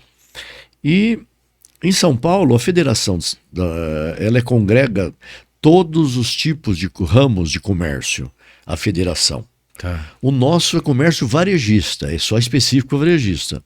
Nós não representamos nem atacado nem prestador de serviço. Não é? Eles podem se associar ao sem comércio, mas não representamos eles. Não é? Então, nós íamos para São Paulo, a federação tem 3, como tem prestador de serviço, tem varejo e tem atacado, não dá para fazer uma reunião com todo mundo lá, cada um com seus problemas, vai virar uma torre de Babel. Então a federação tem 3 conselhos dentro dela, que se reúnem separadamente. Tem diretorias próprias para resolver os problemas atinentes à sua categoria, ao seu ramo. Então tem o Conselho do Comércio Varejista, que cuida do varejo, nós fazemos parte dele, dentro da federação. Tem o Conselho do Comércio Atacadista e tem o Conselho do Comércio Prestador de Serviço. Eles se reúnem separadamente, cada um discutindo os seus problemas em âmbito estadual. Tem um problema em Catanduva, eu levo para lá, né? E a federação, depois do conselho definir, ela tenta resolver aquele problema com a força que ela tem em nível estadual. Eu fui por 3 vezes presidente desse Conselho do Comércio Varejista do Estado de São Paulo.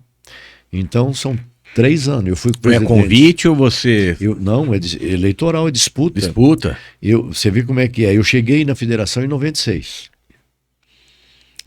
Em 98, eu me candidatei a presidente e ganhei. Tinha outra chapa. Ganhei da chapa e nós, então, governamos por 1 ano. Depois eu tinha outra chapa aqui em Catanduva para concorrer comigo.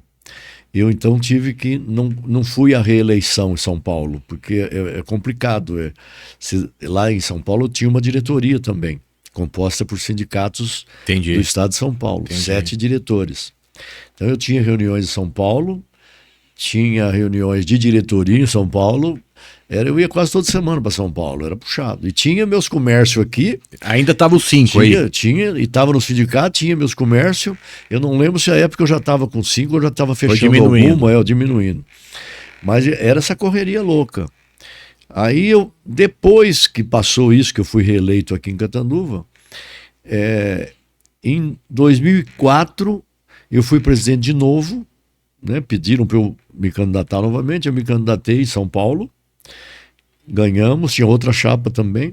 E em 2005 de novo. Então eu fui em 98, depois de 2004, 2005, presidente desse conselho estadual.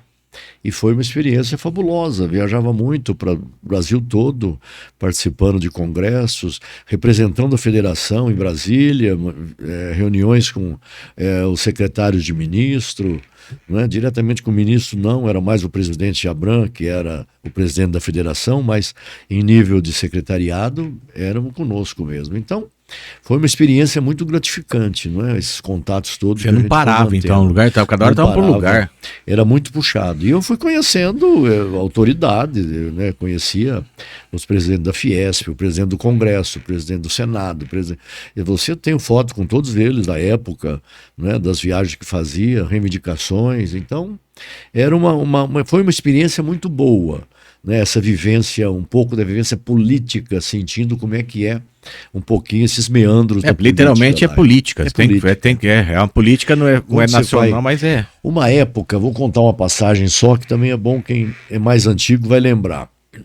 Usava-se muito cheque, né? Hoje não se usa cheque praticamente, mas à época não tinha cartão de crédito, era cheque. Então, os bancos, eu era presidente do conselho e presidente do sindicato. Os bancos, à época, no afã de atingir metas que a matriz impunha para os gerentes, eles abriam conta de qualquer jeito, sem os devidos cuidados. Fazer uma consulta para ver se a empresa, se o cara que ia abrir a conta, a empresa ia abrir, se tinha o nome no SPC, se tinha alguma restrição. Não, eles davam cheque. E esse cheque caía onde? No comércio e no estado inteiro. Não só falando no estado, mas no Brasil inteiro, mas no nosso caso era o estado. Então todo mundo levava reclamação para o Conselho Varejista, em São Paulo. Aí então, o que nós falamos? Levamos para o Abram. O Abram falou: vocês vão a Brasília e vão marcar no Ministério da Economia, no Ministério da Fazenda, uma reunião onde vocês vão levar o nosso pleito de que nós temos que ter no talão de cheque a data de abertura da conta, que já era bom quando o comerciante recebia um cheque, ele já olhava se era recente. Desde 1900. Se era recente, você já tinha os olhos desse tamanho. Era assim que se trabalhava. Se era mais antiga, tudo bem. Então, foi aí que nós pedimos, foi solicitação nossa. Eu levei o pleito da Federação do Comércio para isso, colocar o RG do cidadão ou o CNPJ da empresa e a data de abertura de conta. Isso foi o que nós fizemos. Dentre outras várias que não vamos alongar nesse sentido, mas só para mostrar como era importante. Você era um cara muito ativo nisso aí. Então. A gente trabalhou bastante nesse sentido. Agora com a capacidade, eu acho que eu não preciso perguntar para uma outra pessoa, a não ser você, desde 93 como sindicalista até hoje. Eu gostaria de saber uma coisa, não sei, não é delicado isso, essa pergunta, mas achei importante fazer. Por que tem tanta crítica com os sindicatos? Por que tem tanta crítica, tanta maneira de olhar com um lado negativo? Você está me contando coisas que o sindicato, no teu ver, você está defendendo o comércio, mas e por que você acha que tem alguns sindicatos que não fazem nada? O que é isso? Isso aí é uma boa pergunta. O que acontece, primeiro, o estigma veio... Eu acho que se iniciou, depois tem outras coisas que eu vou colocar, mas se iniciou com o Lula sindicalista, era o que era conhecido, né? Era o Lula. E o Lula que encabeçava aquelas greves. Greve de sindicato. O sindicato serve para fazer greve. Que encabeçava as greves em São Bernardo do Campo, na indústria automobilística, e aquilo ganhava repercussão na mídia. E os empresários começaram a se arrepiar. Todo mundo arrepiava. Aí ninguém gosta de sindicato, mas a ideia de sindicato é o sindicato dos trabalhadores, naquela época, metalúrgicos. Né? Eram os metalúrgicos que faziam greve. E daí surgiram a CUT, surgiu a Força Sindical, foram surgindo entidades representativas que agregavam um monte de sindicatos. Um monte. Para você ter uma ideia, existem hoje mais de 18 mil sindicatos no Brasil. Uns 15 mil, para arredondar, uns 15 mil são sindicatos representativos dos trabalhadores, cada um na sua categoria, comércio, indústria, metalurgia, alimentação, seja lá o que for. Mas tem 15 mil dos empregados e tem 3 mil dos patrões, dos donos. Então tem muito menos sindicatos patronais do que dos trabalhadores. Não é? Catanduva, por exemplo, o sindicato patronal é o nosso. Os demais são sindicatos dos trabalhadores. Ah, tá. O pessoal entender. Então, o trabalho de vocês, o sindicato de vocês é relacionado aos empresários. Aos empresários. Nós defendemos, o nosso Sincomércio defende o dono da loja. Nós lutamos pelos interesses e objetivos dos donos da loja, dos empresários. E as pessoas pensam tudo ao contrário, né? E os sincomerciários, existe os sincomerciários, o nome já diz sincomerciários. Ele defende os trabalhadores no comércio, que o presidente é o Carlinhos Longo, meu amigo, não é? Estamos em lados às vezes opostos, mas a gente sabe que juntos é que nós vamos conseguir as coisas boas para Catanduva, não é? Entendi. Nós trabalhamos tem essa diferença. Tem. Então, não é que em cada cidade tem, mas tem a possibilidade de abrir. Só pode hoje, pela legislação, ter um sindicato numa cidade, um sindicato por categoria, por ramo. Então não pode abrir um outro sindicato varejista. É o nosso, patronal. Não pode abrir um outro sindicato dos empregados do comércio. Não pode. É o do Carlinhos Longo. Sim. Entendeu? Agora, pode abrir desde que não tenha um que existe em Catanduva. Então, Catanduva, que eu me lembre assim, tem metalúrgico, tem rural, tem alimentação, tem os hotéis similares. Não é? Então, esses não pode abrir, porque já tem. Agora, se tiver uma outra categoria que não tem, então pode abrir. Tá. Se alguém quiser abrir, vamos dizer, tem essa condição, pode tentar abrir. Mas desde que não seja um que já exista. Então, essa é a relação. Aí você defende os interesses da sua categoria. Entra aí um outro ponto que você falou, por que é mal visto. Nasce lá, no que eu falei. Sim. Mas depois o que acontece?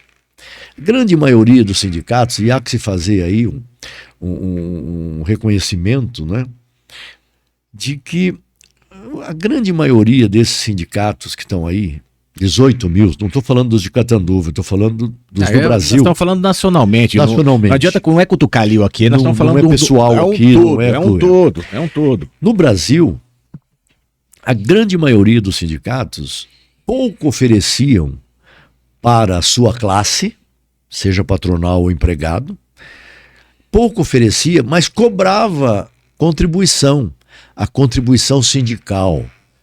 Então, quando a empresa ou o empregado era obrigado a ter descontado no seu salário, no seu holerite, um percentual que ia para o sindicato dos empregados, da categoria a qual ele pertence. Então vamos pegar um exemplo, se é da indústria, o que trabalha na indústria ia ter o seu desconto no holerite, ele era automático no holerite, por lei, e aí então ele era obrigado a contribuir e não recebia, na maioria das vezes, no Brasil todo, nada em troca. Não era nada oferecido. Então ele se revolta contra isso. E os empresários também.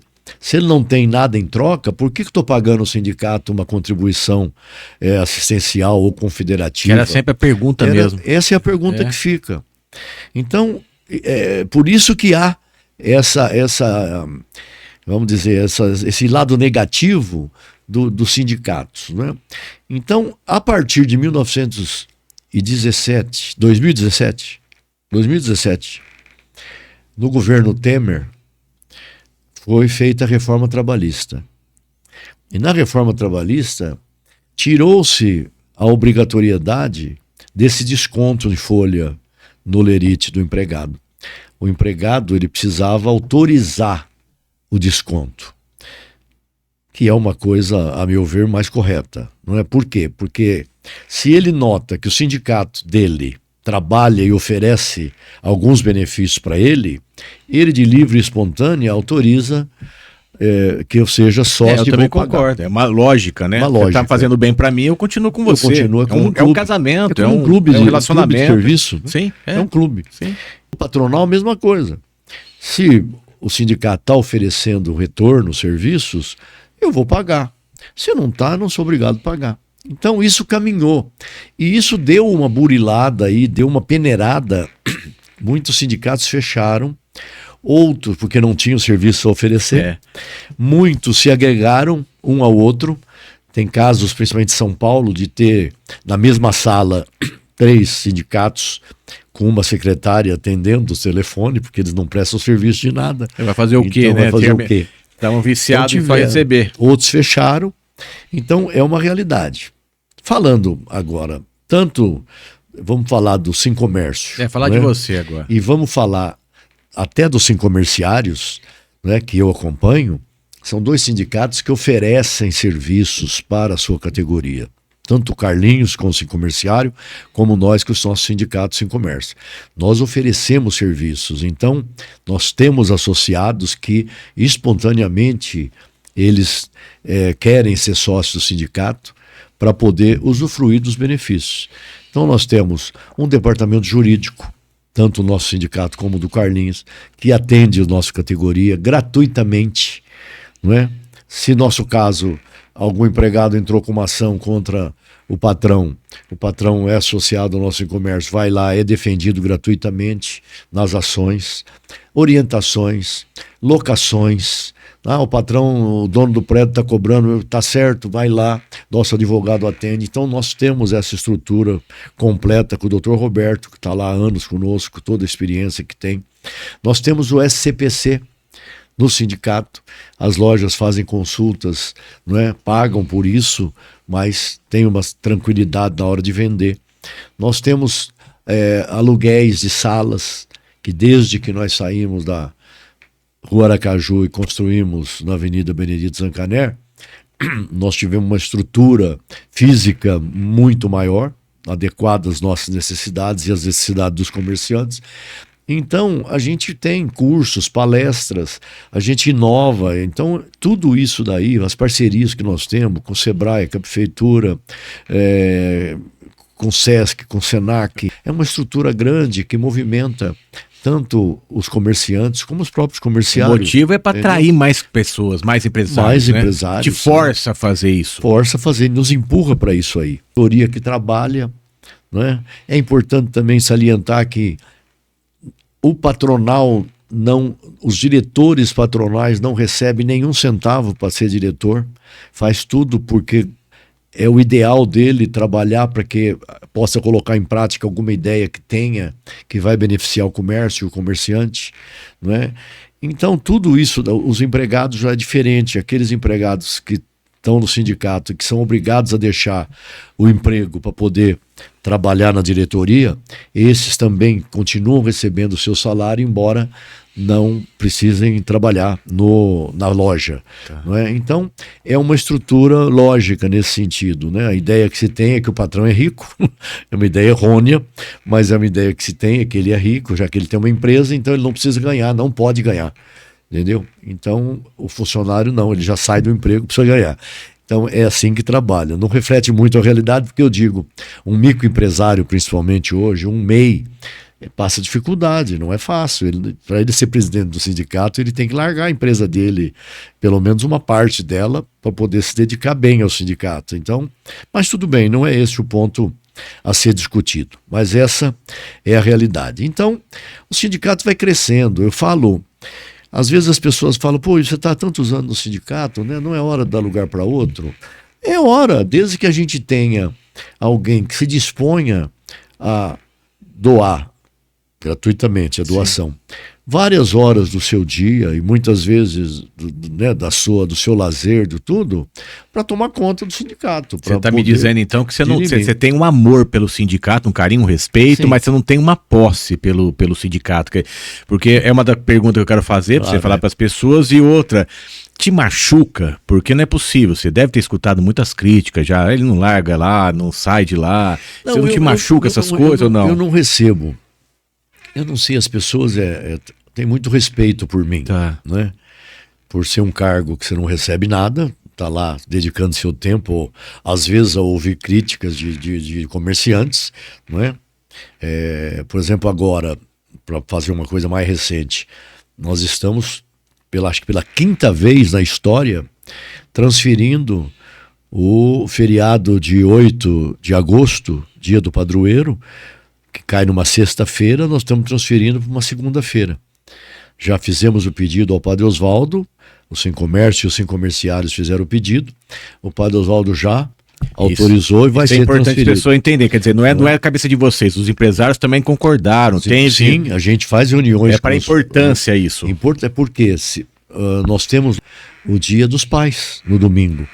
Então, se cai feriado na sexta-feira, as pessoas receberam no 5º dia útil.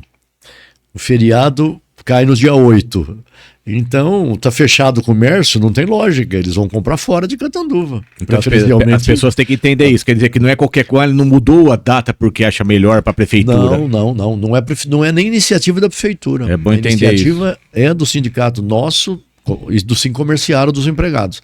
Ambos fizemos o requerimento ao prefeito pedindo para que fosse alterada essa data. E tudo isso é um estudo. Isso ao longo dos anos é a 5ª vez que nós mudamos o feriado. E eu não conheço cidade nenhuma no Brasil, deve existir, mas não conheço, são poucas, que consiga transferir um feriado religioso. Sim, são poucas. Aqui a gente já teve a anuência sempre do Padre Silvio, à época, de Fábio, mas tivemos a anuência do Bispo, sempre entendendo isso. A Câmara Municipal, à época, também entendia a necessidade, já que era uma solicitação dos dois sindicatos, então sempre conseguimos alterar. Então dá trabalho.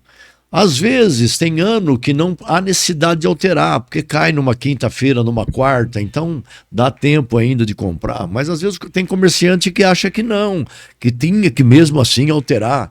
Então a gente trabalha muito como? Ouvindo nossos diretores, que são donos de loja, cada um no seu ramo, não é? para saber o que eles acham, e também ouvindo outros comerciantes também, que não são diretores, mas que a gente está numa ligação. Então nós fazemos aí uma ideia do que é que nós podemos fazer ou não. Se aquilo agradar 100%, nós nunca vamos agradar, mas pelo menos trabalhamos para agradar a maioria, não é? Que é o que a gente trabalha, e graças a Deus somos bem-sucedidos, tanto que a gente está aí há anos e temos sempre o apoio dos comerciantes nesse sentido. Fizemos também, é importante mostrar que a continuidade, quando a continuidade é para cargo remunerado, é uma coisa. O cara está mamando lá. Agora, quando é um cargo que não é remunerado como o nosso, você não ganha nada, então o que acontece? Você ganha prestígio. Sim. Você faz um bom trabalho, tudo bem, tem prestígio, tem respeito. Prestígio, enorme. Sim. Agora, a continuidade permitiu, por exemplo, o quê? Nós tínhamos uma sede na Rua Aracaju, não é? Foi construída ou comprada, se não me engano, na época do Mauro Mendes Garcia, que foi dono da Lavinhos, Jeans, os irmãos dele e tal. Se não me engano, foi na época do Mauro que se comprou. Eu posso estar enganado, mas acho que foi. Se não foi antes, foi nessa época. Nós tivemos, quando nós assumimos o sindicato, nós tínhamos 342 associados. Hoje nós temos próximo de 5.000 associados. Gente pra caramba. É diferente. À época nós tínhamos 22 funcionários e 342 associados. Hoje nós temos 5.000 associados, estou arredondando, e temos 10 funcionários. Tudo informatizado, tudo... Quer dizer, você acabou enxugando isso daí. Enxugamos, é gestão. A tecnologia ajudou também. Mudando, ajudou muito. Então, é visão. Então, e outra, não temos especialista. O único especialista que nós temos lá é o advogado. O restante é tipo McDonald's. Todo mundo faz o que todo mundo faz. Faz o rodízio, pode ser, temos, é óbvio, o gerente, temos o administrativo, mas cada um, inclusive o gerente e o administrativo, sabe fazer as funções de um grupo limitado, pequeno, de 10 funcionários, né? Então, é um ritmo importante de rodízio, que cada um sabe fazer as suas funções, para que nós possamos ter um número pequeno. Senão nós temos que ter especialista em cada um, vamos ter que ter 20 funcionários, cada um na sua área. Precisa ter um para o SPC, um para o jurídico, um para os planos de saúde, um para alugar salão. Quer dizer, então, não. Então, esse boom foi importante, né? Deu uma mudada logo que nós fomos aprendendo um pouco de como funcionar, imprimindo o ritmo de gestão nossa. Fizemos o quê? Compramos um terreno onde é hoje a nova sede do sindicato, na Avenida Benedito Zancanaro 720. Em 2013, nós compramos um terreno de 2.100 metros quadrados lá.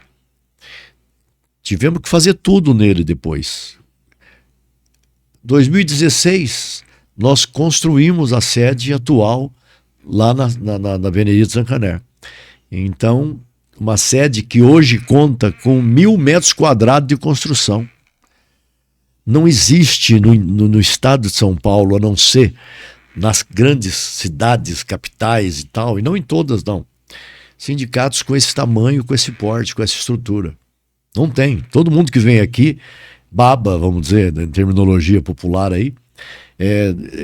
Que maravilha que é isso daqui. E você frisa bastante isso, deve ser um orgulho, né? Temos que frisar, porque é um legado. Tá. É um legado que nós vamos deixar a hora que sair dali, estamos tranquilos, olha aí, tudo isso foi feito, tá aí. Permanecemos com a sede é nossa ainda, antiga da Rua Aracaju, pertence a nós, está alugado para o Padre Albino Saúde. Então, é tudo gestão. A gente faz aquilo, toca aquilo como se fosse uma empresa minha. Meus diretores com o mesmo olhar.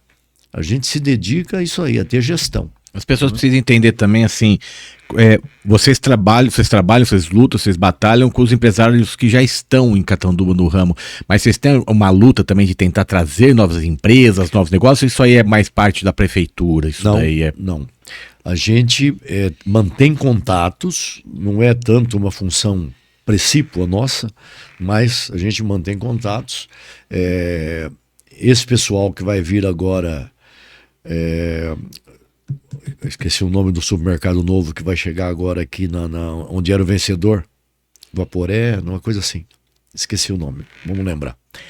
Esse pessoal, encontrei eles em Votuporanga, numa visita que eu fiz ao sindicato de Votuporanga. O presidente é muito amigo meu. E encontrei os donos do supermercado.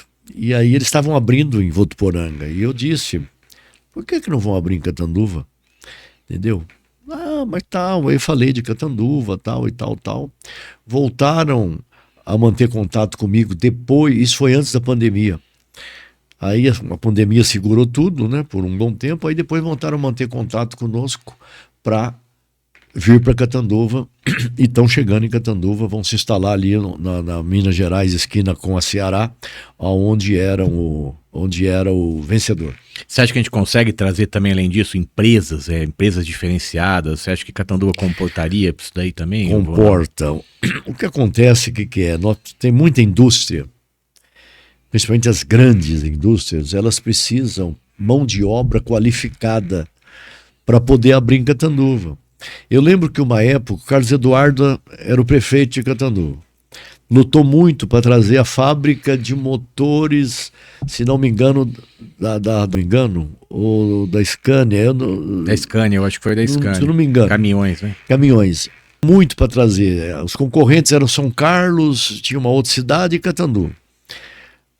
Perdemos por quê? Porque São Carlos tinha mão de obra, tem a faculdade lá de engenharia, tinha a faculdade que formava esse pessoal. Então, os donos da empresa justificaram para o Carlos Eduardo que aqui não tinha mão de obra qualificada. E como é que faz isso acontecer em Catanduva? Aumentar? Não faz, precisa ter a mão de obra você acha? Qualificada. Aumentar cursos, aumentar cursos. Até porque tem faculdade que vai propiciar. Hoje nós temos o CE, que forma essa mão de obra. Então, tem que ter esse olhar.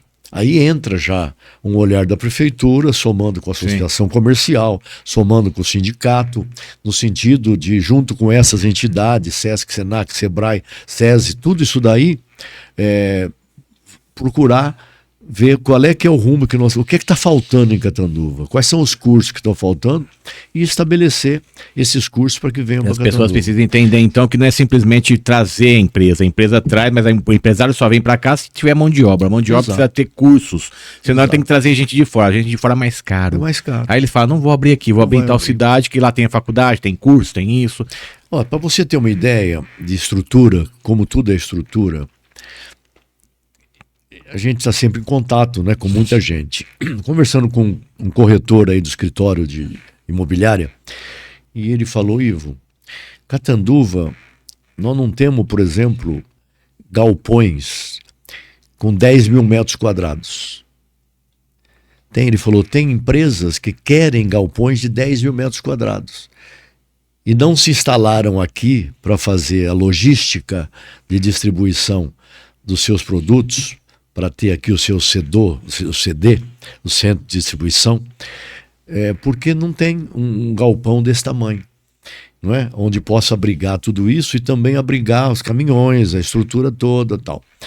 Então, você vê, é estrutura. Se tivesse essa estrutura, agora já fizemos um alerta para vários empresários investidores que têm vários galpões de 5 mil metros, para que faça pelo menos um de 10 mil, para que tenhamos 2 ou 3 de 10 mil, faz com uma divisão no meio, se não der para alugar os de 10, já faz uma divisão no meio, só abre a parede depois, se for o caso, né? Faz 2 de 5 juntos, quebrou uma parede, abre 2 portas, junta os 2, faz de 10 mil, para que possa vir, é uma grande empresa, grande, distribuidora de bebidas enorme. Então tudo gira em torno de estrutura, coisa que às vezes as pessoas não veem, Catanduva não tem isso, não tem aquilo. Mas precisa olhar a estrutura, se permite que venha uma empresa grande para cá nesse sentido. Enquanto isso, nós vamos correndo atrás para poder. Catanduva hoje, se você for ver, nós recebemos informações de grandes empresários que dizem que Catanduva, para determinados tipos de produto, a logística de Catanduva é muito melhor do que a de Rio Preto. Você entra e sai de Catanduva com muito mais facilidade do que de Rio Preto. Então, eles querem vir para cá, mas se não tiver essa estrutura, não vem. Olha só, tem muita história, hein, gente? Se ficar aqui, a gente vai ficar horas e horas aqui, porque o homem tem histórias aqui, e é legal identificar. Foi o que eu te falei aqui quando eu te trouxe aqui. A verdade é de cada um, a história é de cada um, e a tua história tem um porquê. Você está até hoje aqui, a gente vai entendendo dentro da educação física, dos pais, desde os 13 anos trabalhando, vai vindo. E títulos, cursos, o que você tem de títulos e cursos aí? Foi bom você falar também. Eu, como professor de educação física, eu sou técnico de futebol, tenho diploma de técnico de futebol, diplomado, né, que é uma exigência hoje, mas eu nunca parti para esse setor, embora adore futebol. Sou técnico de ginástica olímpica, com diploma de ginástica olímpica também. E a paixão minha, que sempre foi o voleibol, eu não sou técnico de voleibol, não tenho diploma de técnico de voleibol, né? Sempre exerci, mas não tenho diploma. Eu também sou formado em pedagogia, né? Tenho contabilidade, pedagogia, contabilidade, pedagogia, educação física, com essas especializações que eu te falei. Aí depois nós temos alguns títulos que eu recebi pelo fruto do trabalho desenvolvido ao longo de tanto tempo, né? Eu tenho a medalha 14 de abril, que é o mais recente, que é a maior honraria que a Câmara Municipal pode proporcionar ou distinguir alguém. Então, para mim foi com muito orgulho que eu recebi essa honraria. Eu sou também detentor da medalha como é que eles chamam? A Polícia Militar destina Challenge Day, se não me engano. Acho que é sim. Challenge Day, que destina as pessoas que colaboram com a Polícia Militar, né? E o Sincomércio eu recebo aí como presidente do sindicato, né? Já fui distinguido com essa medalha, muito importante também para mim. A gente colabora sempre que pode com a polícia, porque a polícia sempre colabora também com o comércio, então eu falo sempre que temos que estar unidos, né? Eu recebi uma homenagem do SESC do estado de São Paulo, dando o meu nome para o complexo de piscina do SESC. O complexo de piscina do SESC é Ivo Pinfield Júnior. Você fala em Catanduva? Em Catanduva, ele recebe o nome de Ivo Pinfield Júnior. Bacana. Né? Tivemos a época, a solenidade de instalação, tudo também. Agora reformou há pouco tempo. Eu recebi também o nome do sindicato, as instalações do prédio do sindicato, uma homenagem também dos comerciantes, no sentido de que meu nome fosse dado ao prédio. Então é Centro Sindical e Empresarial Ivo Pinfield Júnior. Legal que você está recebendo antes de morrer, né? Porque o normal é sempre depois, né, gente? Só depois de morto. Eu sempre falo, por que não manda mensagem pro cara vivo? Verdade. Que bom. Então são algumas atribuições, né, que ao longo... Talvez não esteja me esquecendo de alguma aí, mas são atribuições importantes que ao longo desse tempo. Fui presidente do Lions, né, Lions Clube de Catanduva. Fui presidente do Serviço de Obras Sociais de Catanduva, logo no início. Hoje não existe mais, mas era também uma entidade de assistência social, né, sempre trabalhando de graça, eu falo. É uma situação bacana, mas sempre me trouxe uma satisfação. Você sempre gostou de fazer teu nome? Sempre. O prazer em fazer teu nome, é isso? O importante, sabe o que é? Não é nem pensar no nome. O importante é ver o bem que você presta para os outros. Tá. Tanto à frente do Lions Club, que serviço desinteressado ao próximo, como à frente do Serviço de Obras Sociais, também fazia o serviço para uma população mais carente, principalmente da Vila Paulista, daquelas imediações ali do Flamengo e tal, sempre foi ali a atuação, isso lá atrás, né? Então, a gente se sente bem. Eu falo que tudo que você faz de bem, volta para você. E para mim, voltou. Eu fico muito feliz com tudo isso, entendeu? Me sinto hoje um homem realizado. Uma família maravilhosa, né? Tenho 3 filhos, 4 netos, né? Uma esposa maravilhosa, um casamento de 50 anos de casado, né? Fizemos de casado 50 anos. Quer dizer, o ano que vem vai fazer uma garrafa de pinga. 51. Agora, o ano que vem já está 51. Vai fazer uma garrafinha, já comemorar com o Ivo 51. Esse ano comemoramos com uísque e vinho, agora vamos comemorar com uma pinguinha. É esse ano, 51? 51. Então esse ano tem que fazer a garrafa. Mais 8,5 de namoro, né? Então tudo isso foi importante. Então uma família maravilhosa, eu me sinto gratificado em poder trabalhar até hoje. Eu já sou aposentado, né? Mas trabalho até hoje. Ativo, né, Ativo, cara? 74 anos é para pouco. 74, pra muita pouco gente mesmo. já parou muito antes, Sim. né? Mas a gente continua, porque eu falo, quando você para, você começa a morrer.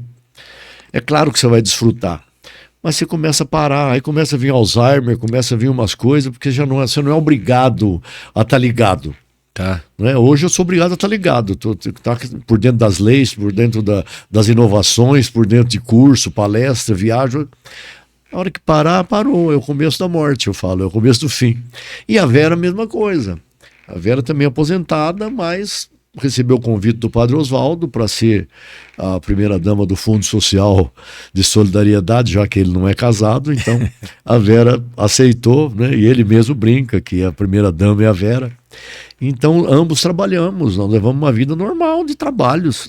Ela sai de manhã, a gente fica um pouco mais em casa, mas cuidando mais da gente, mas também tenho reuniões às vezes no sindicato que eu tenho que ir de manhã, ela mesmo tem eventos que ela também tem que ir de manhã, e à tarde é normal estar lá. Então nós corremos para lá e para cá e nos mantemos em dia com uma família maravilhosa, os filhos todos bem colocados na vida, bem situados, né? Netos maravilhosos. Eu não posso reclamar de nada, eu só tenho a agradecer a Deus e a todos aqueles que sempre nos auxiliaram a chegar onde nós chegamos. Então vamos fazer umas perguntas rápidas para terminar o programa, senão a gente vai ficar aqui até umas 4 horas, tem coisa. Eu tenho reunião de diretoria hoje. Olha que maravilha. Então vamos lá, quero saber o seguinte, pergunta rápida para você, para eu entender. Eu não te conheço, ninguém te conhece, mas quem que é o Ivo para quem gosta de você? O Ivo é uma pessoa que gosta de ajudar os outros, gosta de pessoas leais. Para mim, a maior qualidade do ser humano, a honestidade é importante, mas a lealdade é tudo. Pessoas que você possa confiar, que você possa virar as costas. Então, eu sou alguém que gosta de ajudar, que gosta de trabalhar desinteressadamente, tanto que está aí a prova, eu não ganho nada no sindicato, não ganhei nada no Lions, não ganho nada no Serviço de Obras Sociais, enfim, procuro ajudar da forma que dá para ajudar. E trabalho até hoje procurando ajudar as pessoas que precisam e se aproximando de nós. Eu procuro ser também uma visão inovadora. Eu ser alguém que gosta de inovar. Eu acho que até do meu signo Aquário é alguém que gosta de inovar. Não gosto de ficar marcando passo, não é de mim. Então, talvez seja essa a melhor definição que possa se dar do Ivo. Tá, e quem que é o Ivo para quem não gosta dele? O Ivo é alguém que exige muito das pessoas, né? Eu trato todas as pessoas com respeito e educação. Todas. Isso é da nossa, falamos no início, né? Sim. A nossa formação, minha, sua, de quem é dessa época. Então nós tratamos todos com muito respeito e educação. E quando chamo atenção, também chamo com muito respeito e educação. Não chamo atenção de ninguém na frente dos outros.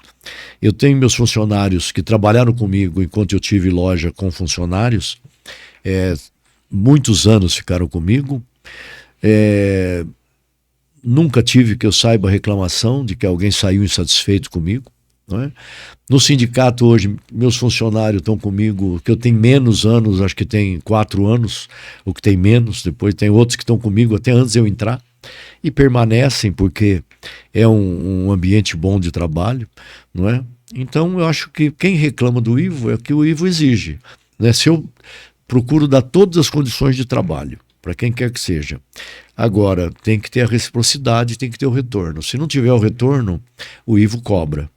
E o Ivo também é alguém que, hoje menos, mas já comprou muita briga. O Ivo já enfrentou muitas situações onde precisa se falar a verdade, precisa se mostrar o ponto de vista, e eu sempre mostrei. E comprei muita encrenca, tanto em Catanduva como em São Paulo. Isso é normal, você te entende que eu sou desse jeito. Você sabe que chega nisso, né? Mas tudo bem, eu não posso dizer que eu tenha inimigos. Sim. Não tenho inimigos. Eu não considero ninguém meu inimigo. Se alguém acredita que é inimigo, está sozinho. Se então. alguém achar, ele que tá lutando sozinho com a inimizade. Eu não tenho. Se eu precisar cumprimentar, eu cumprimento. Tá. Não é? Tem alguns, é claro, que a gente pode não gostar tanto, mas também trato com educação, trato com respeito, porque acima do Ivo, eu sou presidente do sindicato. E eu tenho que uma respeitar responsabilidade. a instituição. Não é mais só você. Não é o Ivo. Não posso levar para o lado pessoal. Se eu, porventura, tive um descaminho com alguém, eu não posso chegar e não cumprimentar, e não receber, e não sentar ao lado dele, não. Eu preciso, eu cumpro, porque eu sou presidente de uma entidade que tem que se dar bem com todo mundo. Entendi. Então isso é importante. Eu falo porque uma coisa que eu aprendi na minha vida, eu tô novo ainda, 45 anos. Sim, tá Né? na flor Mas da a idade. gente aprende o seguinte: todo mundo vai ser FDP, todo mundo vai ser gente boa, todo mundo vai ser leal, todo mundo vai ser desleal. Depende da turma, das pessoas, depende da mente de Exato. cada um. Então, se a gente ficar dependendo do que o outro acha da gente, por isso que eu fiz essa pergunta pra você, a gente não cresce, nós não vamos pra lugar nenhum. Então, se você não acreditar em você mesmo, eu sei que eu dou muita risada que as pessoas falam assim, o Daniel é muito polêmico, né? Mas aí quando a pessoa começa a me conhecer, quando vem, conversa, entende, não é que eu sou polêmico, eu falo o que eu penso, eu falo o que eu acredito, eu vou em cima, eu denuncio se tem alguma coisa errada, eu dou a cara, né? Claro, que nem você falou assim, você diminuiu, mas com certeza você também tinha um pouco do Záquia também, de para tá errado isso. Claro, Assim, mas a gente vai aprendendo com o tempo a filtrar. Filtrar. Eu tenho certeza que quando eu era mais novo, eu errei muito, mas eu era muito mais enérgico. Só que eu sou um cara mais tranquilo, que foi o que eu te falei, fora, eu gosto de ficar em casa. Então as pessoas acham que o Daniel é mais educado. Não, se eu não conheço muito bem a pessoa, às vezes eu passo e não falo muito, porque eu não fico. Você não conhece. Eu não fico vai, aquele negócio de, vem não cá. tem intimidade. Né? Eu não trapo como eleitor. Exato. Já fica abraçando um, abraçando o outro, eu vou reto. Então, pô, rapaz é mais educado. Mas as pessoas vão me conhecendo, vão identificando que às vezes é timidez, eu não sei o que pode ser. Por isso que eu fiz essa pergunta pra ti, porque ao longo do processo da nossa vida, a gente vai entendendo isso. Não existe. Todo mundo vai gostar, todo mundo vai amar, todo mundo vai odiar. Não, existe quem gosta, tem gente que não gosta. Exato. Mas eu acho que o importante é você gostar de você. Você gosta de você. O principal é gostar da gente, porque tá com a consciência tranquila, isso é importante. Né? Eu fiz. Tem coisa que a gente poderia ter voltado e feito diferente? Tem. Com certeza. Se você falar que você nunca errou, você não se magoou, que você não se culpa de alguma coisa, não existe. Então, a gente olhando, acho que todo mundo, né, olha lá atrás e fala, pô, eu poderia ter feito aquilo diferente. Poderia. Isso é evolução. Mas evolução. Mas na época, com o que tinha, com o conhecimento que tinha, com a experiência que tinha, era aquilo. Minha esposa fala isso, é o que podia, é o que você dava conta que dava conta de fazer, né? Que dava conta de ser, O Padre Oswaldo fala uma frase que é interessante, né? Nós temos que trabalhar dentro aquilo que é sonhado e aquilo que é possível.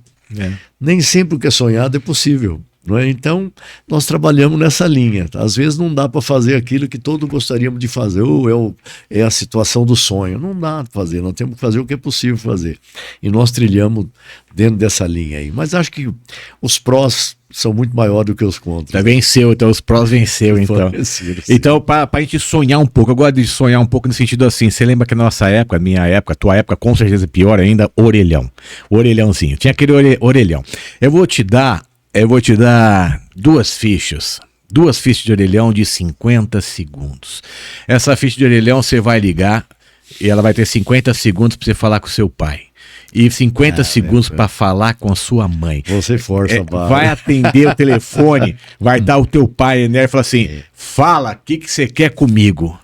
Olha, e é engraçado porque meu pai era uma pessoa de poucas palavras. Meu pai era muito pouquinho. E o que você falaria para ele agora? Meu pai não atendia telefone, porque ele falava, ninguém liga para mim. Ninguém liga para mim, falava. O meu pai, uma pessoa calada, eu falaria para ele que tudo que ele me passou de formação, isso que é fundamental, formação de ser homem, de ser honesto, de ser trabalhador, né, de como educar os filhos, todos esses exemplos, eu só teria a ele agradecimento. Eu só tenho agradecimento a fazer a ele. E é isso que eu falaria para ele se eu tivesse uma ficha e oportunidade de falar para ele. A integridade, meu pai sempre foi um homem que nunca teve uma mancha, não admitia que se falasse mal dele. Então, nós aprendemos com ele, isso daí ele nos passou. Né? Às vezes passava através de orientação, mas a maior parte passava com exemplos. E é isso que a gente aprendeu e procura passar para os nossos filhos e graças a Deus é assimilado. Então, a palavra do homem não faz curva. Não faz curva, fio do bigode. Fio de bigode. Né? Valia. Então tudo isso a gente leva. E eu falo que eu lamento quando se perde muito disso hoje. Hoje coisas que para nós nunca foram normais, eu vejo que muitas dessas coisas erradas na nossa época, hoje é visto como coisa normal. Você gostaria que ele tivesse visto alguma coisa que ele não viu sobre você? Ou ele deixou acontecer que nesse... Eu falo isso porque eu tenho uma... Eu falei ontem, falando, dormir minha esposa, falei, puxa, como eu queria que meu pai tivesse me visto hoje para sentir orgulho do que eu tô sendo, do que eu tô fazendo. Você tem isso aí em você? Eu vou dizer, meu pai faleceu há pouco tempo. Puxa meu pai, vida, você foi rico então. Meu pai morreu com 94 anos. Você foi uma pessoa milionária. Eu falo que ter pai e mãe vivo, pelo amor de Deus. Então, ele pôde ver, eu já era presidente do sindicato. Ele viu tudo. Eu já era presidente do sindicato. Ele não viu algumas homenagens que eu venho recebendo ultimamente e tal, né? Mas ele pôde acompanhar muito disso daí, então foi bom, né? Eu fiquei muito feliz de tudo isso daí. Acredito que se ele tivesse vivo hoje estaria acompanhando essas situações principalmente de homenagens, de elogios que parte daqui e de lá, então a gente fica ainda tranquilo. A gente pode ter a idade que for, né? Tem sempre aquela coisa do papai, né? Quer que o pai vê, quer que vai... É engraçado isso, cara. Eu vejo, marca, né? Não importa quem você é, o preço que você tem, o pai e a mãe faz uma falta. Faz falta. Não importa a idade que você tem, cara. Exato. Aí teu pai terminou e falou assim, tá bom, eu vou passar pra tua mãe. Deixa eu falar com ela. Alô, filho, o que você quer comigo? A minha mãe já era uma... Meu pai era calado, sério, disciplinador. A minha mãe já era o contrário.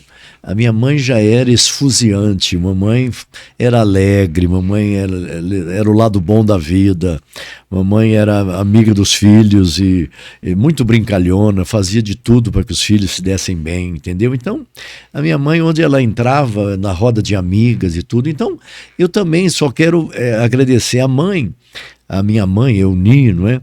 Por tudo que passou de bom, o lado bom, porque eu acho que eu tenho coisas da minha mãe e tenho coisas do meu pai.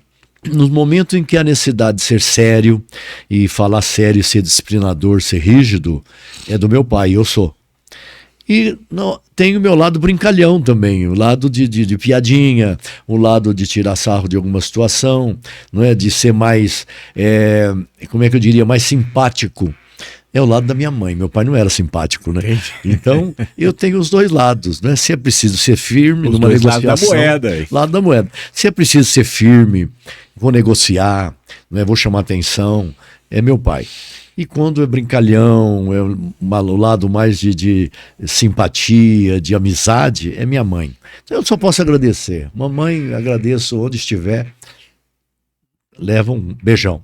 Ai, que maravilha. Você terminar, acho que chora. Por isso que pode ser o homem que for, rapaz. Você mexeu com a mãe, mexeu com o pai, não tem um que chora aqui. Verdade. Agora, para terminar mesmo aqui, uma mensagem rápida.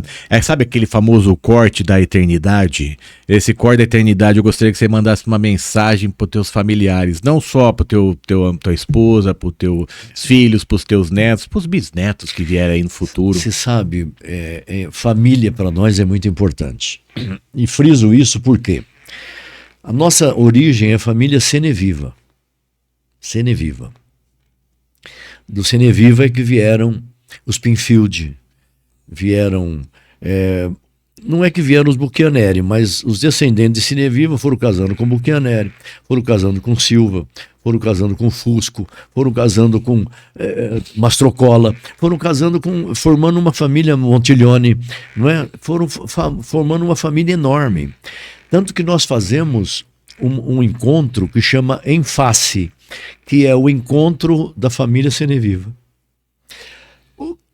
O primeiro reuniu 400 pessoas, 400 familiares. Meu Deus do céu, isso é para poucos também. E nós vamos ter, se não me engano agora eu acho que é o quinto Enfase. E nós vamos ter agora, dia 19 de abril, um outro Enfase, com bem menos gente, porque muitos foram morrendo, muitos foram se distanciando, e muitos também moram em outros estados, não Sim. dá para vir. Mas vai ser dia 19 de abril agora, um Enfase. Nós temos aí próximo aí de 150 participantes, que vêm de várias regiões, de vários estados para cá.